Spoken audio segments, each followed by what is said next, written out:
오늘 함께 볼 말씀은 신약성경 디도서 3장 8절부터 15절까지의 말씀입니다. 신약성경 디도서 3장 8절부터 15절까지의 말씀입니다. 디도서 3장 8절부터 15절까지의 말씀입니다. 우리 이 말씀을 번갈아 가면서 읽도록 하겠습니다. 이 말이 미쁘도다. 원하건대 너는 이 여러 것에 대하여 굳세게 말하라. 이는 하나님을 믿는 자들로 하여금 조심하여 선한 일을 힘쓰게 하려 함이라. 이것은 아름다우며 사람들에게 유익하니라.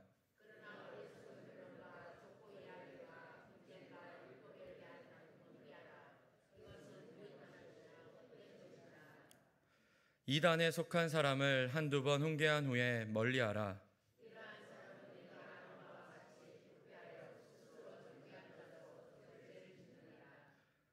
내가 아데마나 두기고를 너에게 보내리니 그때에 내가 급히 니고볼리로 내게 오라. 내가 거기서 겨울을 지내기로 작정하였노라.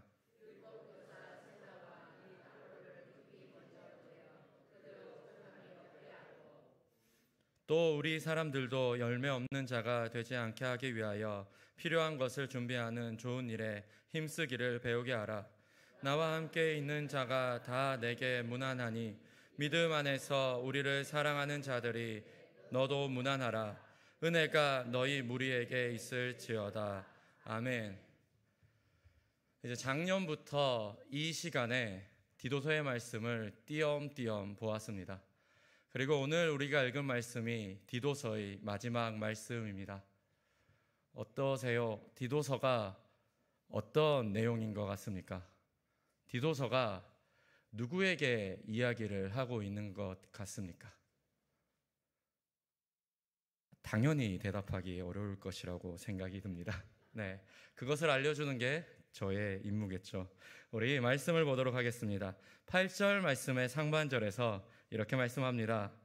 이 말이 미쁘도다. 너는 이 여러 것에 대하여 굳세게 말하라. 아멘. 바울 사도는 이 디도서 편지를 마무리 지으면서 이 말이 미쁘도다, 이 말이 참되다라고 말하면서 이 여러 것, 디도서 1장부터 3장에까지의 말씀, 지금까지의 그 말씀을, 여러 말씀을 긍정을 하고 있습니다. 앞에 말씀에서 바울 사도는 디도를 그레데 교회에 남겨두면서 남겨둔 이유를 이렇게 설명했습니다. 디도서 1장 5절의 말씀에서 이렇게 말씀합니다.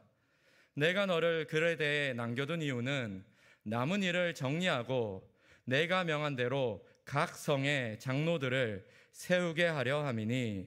아멘.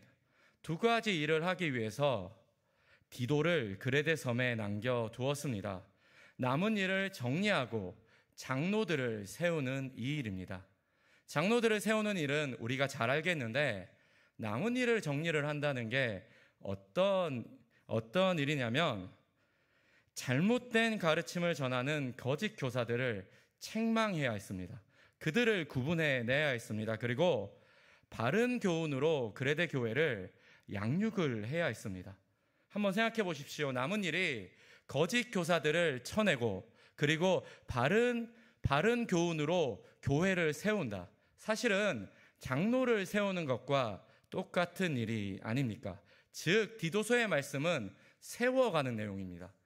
교회를 세워가는 말씀이 디도서의 말씀입니다. 그리고 이 세워진 사람들, 교회를 통해서 세워진 사람들은 그레데 섬에서 모범이 되어야 합니다. 교회뿐만이 아니라 가정에서, 그리고 이 섬 안에서, 사회 안에서 모범이 되어야 합니다.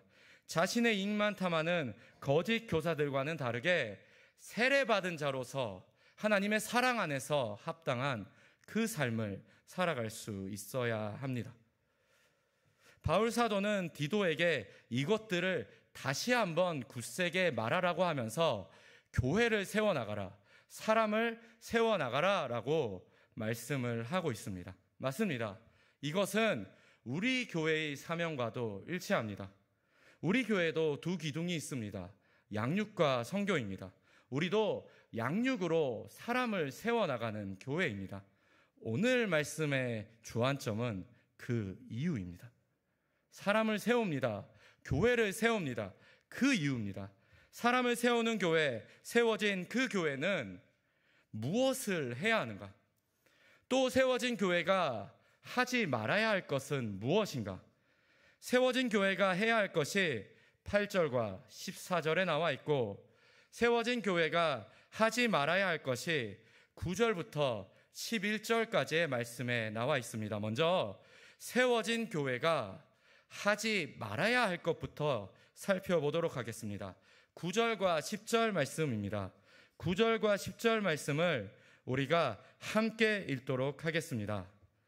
그러나 어리석은 변론과 족보 이야기와 분쟁과 율법에 대한 다툼은 피하라. 이것은 무익한 것이요 헛된 것이니라. 이단에 속한 사람을 한두 번 훈계한 후에 멀리하라. 아멘.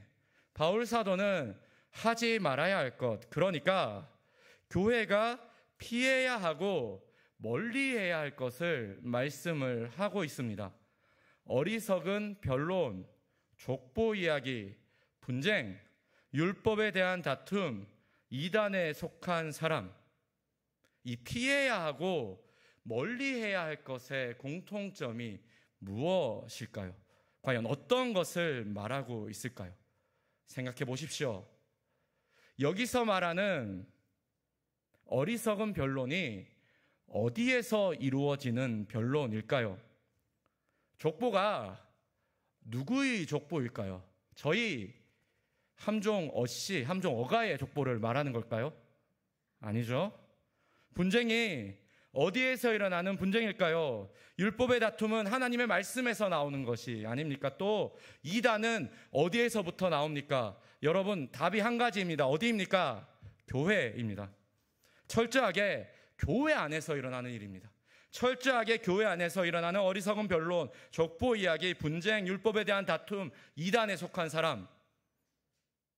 바울 사도가 지금 피하라라고 하는 것은 교회 안에서 일어나는 일들, 그러니까 교회 안에서만 중요한, 교회 안에서 우리들한테만 중요한, 우리들한테만 소중한, 교회 안에서 교회가 싸우고 있는데 세상 사람들은 이유를 몰라요. 우리한테만 중요해요. 우리한테만 그런 어리석은 변론이 중요한 겁니다. 뭐 율법에 의한 것이든 뭐에 의한 것이든 이유는 있겠죠. 그 닫혀있는 담론을 말하는 겁니다. 교회 안에서만 있는 닫혀있는 담론을 어떻게 해요? 멀리하고 피하라라고 말씀을 합니다. 여러분, 이런 거예요.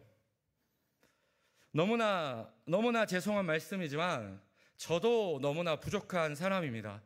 저도 말을 실수할 때가 많이 있습니다. 제가 한 학기나 한 분기마다 한 번씩 동기 목사님들과 같이 만납니다. 식사를 하고 차를 마시면서 대화를 하는데 우리가 무슨 이야기를 제일 많이 할 것 같으세요? 말씀 이야기? 디도서는 어떤 말씀인가? 너는 디도서에 대한 생각이 어떠니? 목사님은 그러세요?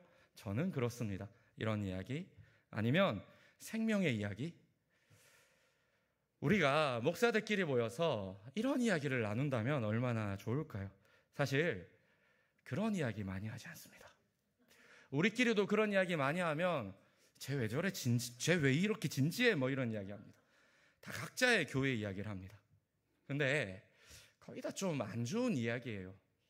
교회에서 사역하면서 힘든 거, 교회에서 사역하면서 어려운 거, 몰라요. 우리 속담에서는 힘든 이야기를 하면 그게 반이 된다고 하는데 글쎄요. 이런 이야기를 하고 제가 이제 집에 갈 때 느껴지는 마음, 분명히 진짜 재밌게 얘기했거든요. 그런데 헛헛하고 쓸쓸하더라고요. 여러분, 이런 거. 우리도, 제가 이런 말을 들었어요. 저기 신림마당에서 하지 못하는 얘기가 있다. 우리가 정작 중요한 이야기는 다른 카페 가서 한다. 그 이야기요. 신림마당에서 하지 못할 그 이야기요.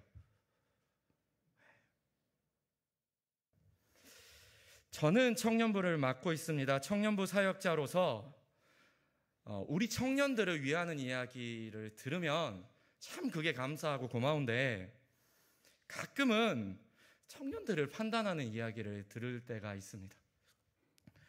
그럴 때마다 얼마나 마음이 무거운지 모릅니다. 가서 말해주고 싶긴 해요. 그 청년이 얼마나 괜찮은 청년인지. 근데 그러면 어리석은 변론이 될까봐 그렇게 말은 못하고.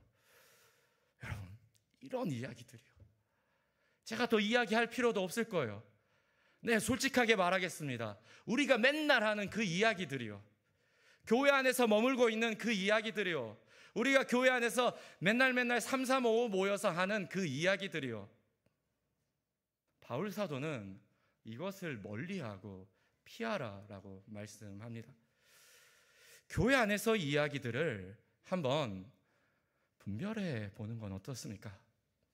한번 그런 헛헛하고 씁쓸한 이야기들을 경계해 보는 것은 어떻습니까? 산에서 주님께서 하신 말씀을 기억해 보는 것은 어떻습니까? 비판을 받지 아니하려거든 비판하지 말라. 너희가 비판하는 그 비판으로 너희가 비판을 받을 것이요, 너희가 헤아리는 그 헤아림으로 너희가 헤아림을 받을 것이니라. 어찌하여 형제의 눈 속에 있는 티는 보고 내 눈 속에 있는 들보는 깨닫지 못하느냐. 아멘. 우리 안에 쓸모없는 판단, 우리 안에 쓸모없는 비판으로 쓸모없는 이야기들이 너무나 많지 않습니까?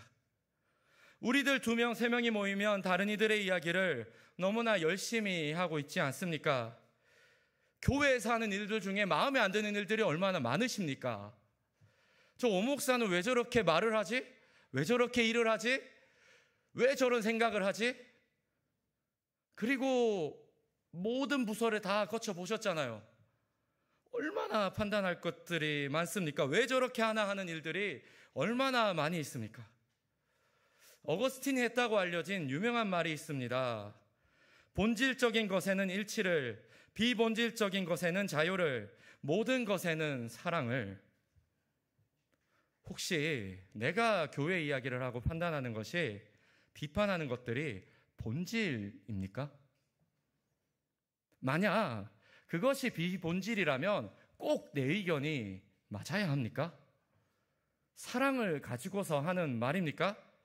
혹시 내 안에 있는 사랑은 내가 침묵할 것을 말하고 있지는 않습니까? 우리는 모두가 다 2팔을 가지고 있습니다. 이 2팔이 어디 있느냐는 그 사람의 자세를 잘 보여줍니다.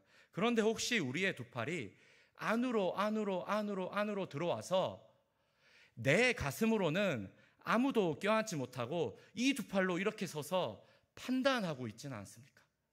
이건 그리스도인의 태도가 아닙니다. 이건 디도서가 말하는 교회의 태도가 아닙니다. 이건 디도서에서 바른 교훈으로 교훈하는 세워야 할 사람들의 태도가 아닙니다. 디도서에서 말하는 그리스도인들은 이 2팔을 뻗고 있어야 합니다. 교회에서 2팔을 꼬고 구경하는 사람이 아니라, 그런 사람이 아니라 이 2팔을 항상 다른 사람을 위해서 펼치고 있어야 합니다. 우리 8절 말씀을 함께 읽겠습니다. 이 말이 미쁘도다. 원하건대 너는 이 여러 것에 대하여 굳세게 말하라. 이는 하나님을 믿는 자들로 하여금 조심하여 선한 일을 힘쓰게 하려 함이라. 이것은 아름다우며 사람들에게 유익하니라. 아멘. 그리고 14절의 말씀을 눈으로 한번 보십시오. 꼭 배워야 할 것이 있습니다. 어떤 일입니까? 좋은 일, 똑같은 선한 일입니다. 선한 일에 열심을 내는 것을 배워야 합니다. 그러니까 세워진 교회가 해야 할 것은 선한 일에 열심을 내는 겁니다. 교회 안에서 막 서로 이야기하고 교회 안에서 판단하는 것이 아니라, 세워진 교회가 꼭 해야 할 것은 선한 일에 열심을 내는 것입니다. 이것은 디도서 전체의 주제이기도 합니다. 디도서 1장 16절의 말씀에서 이렇게 말씀합니다. 거짓 교사들을 이렇게 말합니다. 그들은 하나님을 시인하나 행위로는 부인하니 가증한 자요 복종하지 아니하는 자요 모든 선한 일을 버리는 자니라. 디도서 2장 14절의 말씀입니다. 그가 우리를 대신하여 자신을 주심은 모든 불법에서 우리를 속량하시고 우리를 깨끗하게 하사 선한 일을 열심히 하는 자기 백성이 되게 하려 하심이라. 아멘. 선한 일을 행하라. 거짓 교사들은 이 선한 일을 버린 사람이고, 그레데 교회에서 세우는 사람들, 하나님의 사랑을 아는 사람들, 세례에 합당한 자들은 이 선한 일을 하는 사람이다. 제가 SNS에서 한 멋진 사역자 부부를 보았던 적이 있습니다.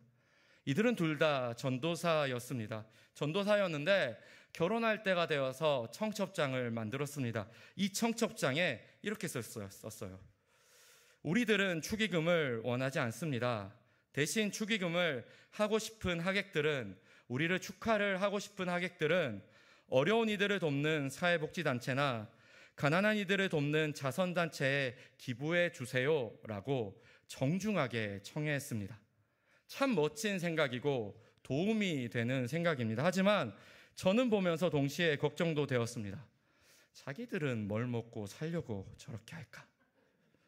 여러분, 사실 이 행동이 디도서에서 말하는 선한 일입니다. 8절과 14절의 말씀에서 권하는 것을 오늘 이 시대의 말씀으로 실천한 모습이 바로 이 모습입니다. 선한 일은 도덕적으로 훌륭하게 사는 것을 말하지 않습니다. 도덕적으로 훌륭한 사람이 되라라는 말씀이 아닙니다. 그리고 율법을 준수하는 것도 말하지 않습니다. 이 선한 일은 철저하게 도움이 필요한 이들에게, 혹은 긴급히 원조가 필요한 이들에게 사회적으로 비상 상태인 곳에 실질적인 도움, 특히 돈을 주는 선한 일을 뜻합니다.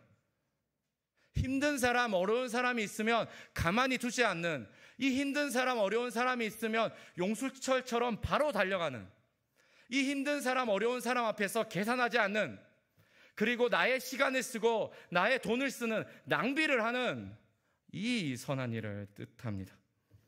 이거를 들으면 우리는 이렇게 생각할 수 있어요. 뭐야 이거 사회복지시설에서 하는 일이 아닌가? 우리가 그런 자선단체를 만들라라고 목사님이 지금 말씀을 하시는 건가? 그렇지 않습니다. 제가 이렇게 말씀을 드리는 이유는 바로 초대교회의 모습 때문입니다. 260년경에 디오니시수스가 부활절 설교에서 이렇게 설교를 합니다. 자기 교회의 모습을 보면서 이렇게 설교해요.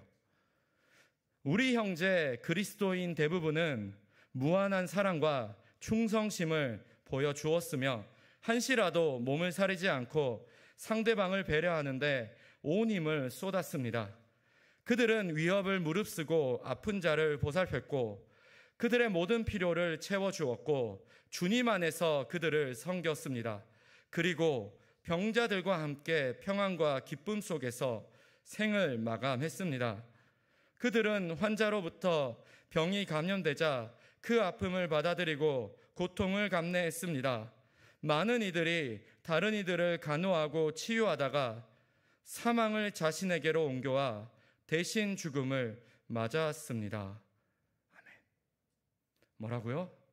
그리스도인 대부분이, 그 당시에 그리스도인들 대부분이 이러한 삶을 살았다라고 말씀을 합니다. 로마 세계에서 믿음이 빠르게 퍼진 이유 중에 하나는 그리스도인들이 재정적으로 또 구체적인 방법으로 다른 사람을 위해서 돕는 일을 멈추지 않았기 때문입니다.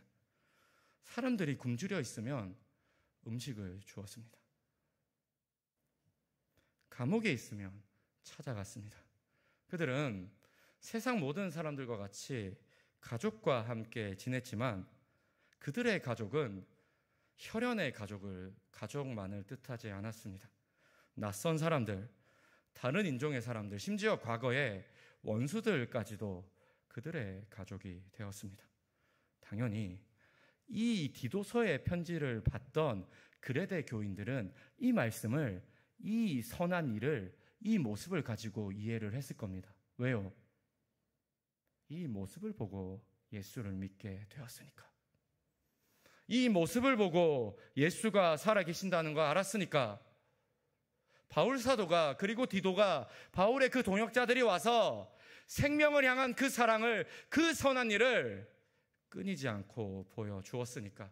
그리고 그 선한 삶을 쉬지도 않고 살아가는 모습을 보여주었기 때문에 그들은 입체적으로 이 말씀이 들렸을 것입니다.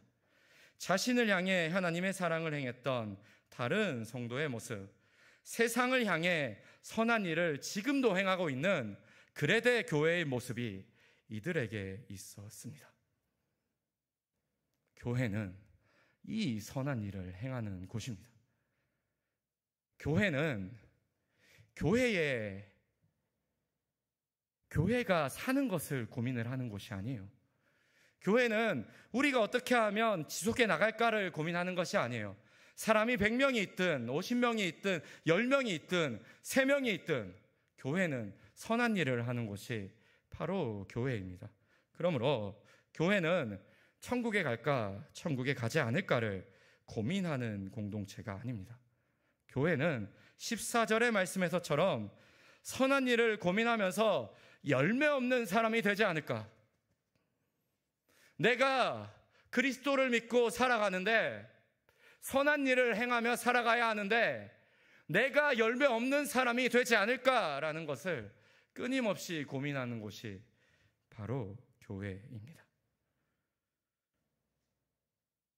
열매를 맺지 못하는 그리스도인은 열매 맺지 못하는 나무와 같습니다.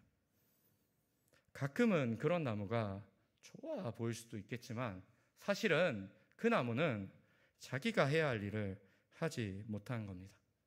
물론 선한 일에는 여러 모습이 있습니다. 어떤 분들은 집에서 기도만 하더라도 그것이 분명히 그들이 할 수 있는 최선일 수는 있습니다. 어떤 분들은 하나님이라고 이름만 불러도 그것이 최선일 수도 있습니다. 하지만 분명히 여기 계신 많은 분들은 기도를 행동으로 옮길 수 있습니다.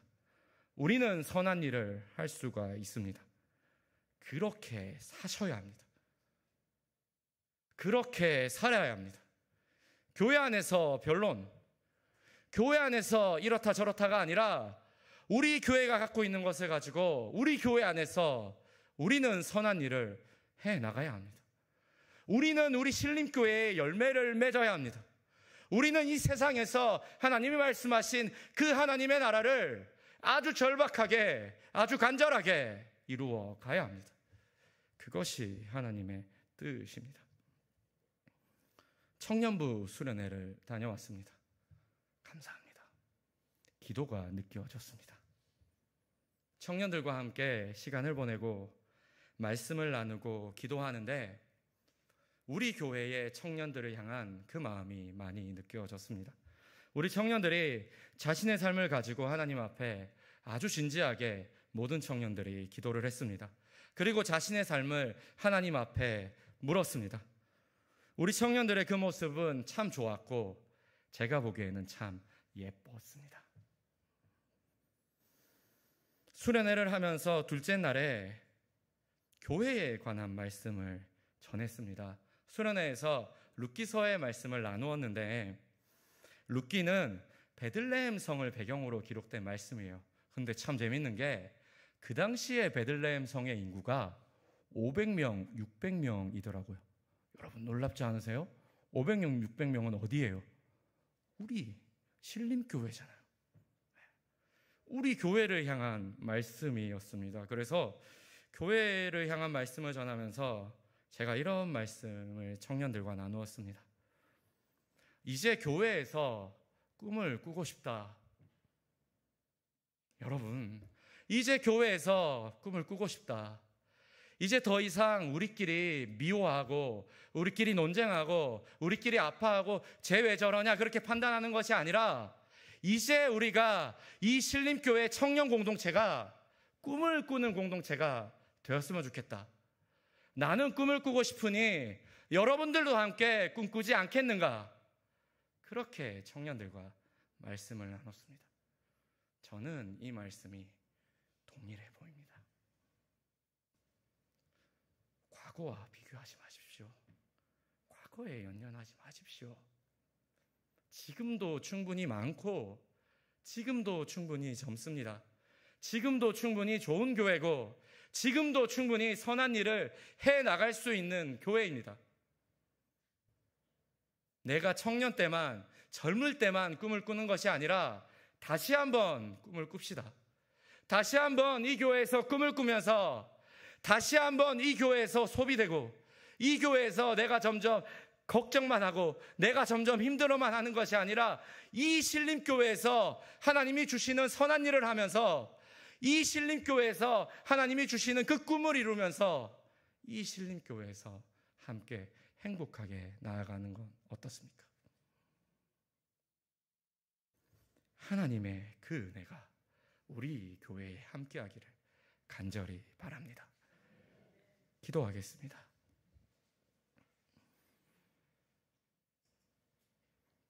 하나님, 이 시간 우리 공동체, 우리 교회를 바라보며 기도합니다. 하나님, 우리 공동체가 꿈을 꾸는 공동체가 될 수 있도록 도와주시옵소서. 아이들만 꿈꾸는 것이 아니라 여기에 있는 하나님의 사람들, 하나님의 아들들과 하나님의 딸들도 꿈꿀 수 있도록 도와주시옵소서. 우리의 자리 안에서, 우리의 공동체 안에서, 우리가 할 수 있는 직분 안에서, 우리가 할 수 있는 것들 안에서 하나님의 선한 일을 이루어가는 우리 신림교회 될 수 있도록 하나님께서 인도하여 주시고 도와주시옵소서. 하나님 또한 우리의 이 모습이 청년들과 청소년들 그리고 우리의 모든 아이들의 본이 될 수 있도록 하나님께서 인도해 주시고 도와주시옵소서. 하나님 감사합니다. 예수님의 이름으로 기도드립니다. 아멘. 교회 소식을 전해드리겠습니다. 오늘 예배 후에 홀파실에서 중보기도 사역자들 모임이 있습니다. 오늘 예배 후에 홀파실에서 있으니까 해당되시는 분들은 참석해 주시기 바랍니다. 또 지금은 어떤 계절이라고요? 성경 읽기 참 좋은 계절입니다. 성경 통독을 준비를 했습니다. 우리가 9월을 시작하면서 새 학기를 시작하면서 하나님의 말씀으로 시작을 해보는 건 어떻습니까? 다음 주 화요일과 수요일에 11시에 오전 11시에 홀파실에서 시작됩니다. 오리엔테이션은 이번 주 토요일 오전 10시에 홀파실에서 진행되니까